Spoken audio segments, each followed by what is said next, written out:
Facebook beta থেকে অথবা Facebook new version থেকে ক্লাসিক ভার্সনে ব্যাক করার জন্য আপনাকে আপনার একটি ব্রাউজার ওপেন করে ফেসবুক লগ ইন করতে হবে।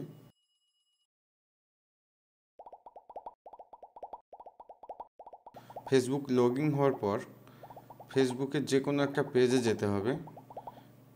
এই যে আমি গো ইজি ওয়ে নামে একটি পেজে গেলাম। পেজে যাওয়ার পর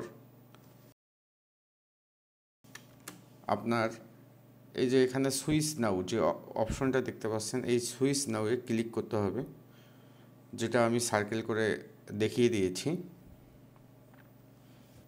আপনার এই সুইচ নাওয়ে ক্লিক করলেই আপনার ক্লাসিক মোডে রূপান্তর হয়ে যাবে।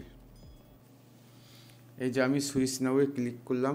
সুইচ নাওয়ে ক্লিক করার পর এই যে দেখুন ফেসবুক ক্লাসিক মোডে রূপান্তর হয়ে গেছে। ভিডিওটি যদি আপনাদের ভালো লাগে থাকে তাহলে অবশ্যই আমার চ্যানেল গো ইজি ওয়েকে লাইক, শেয়ার এবং সাবস্ক্রাইব করবেন।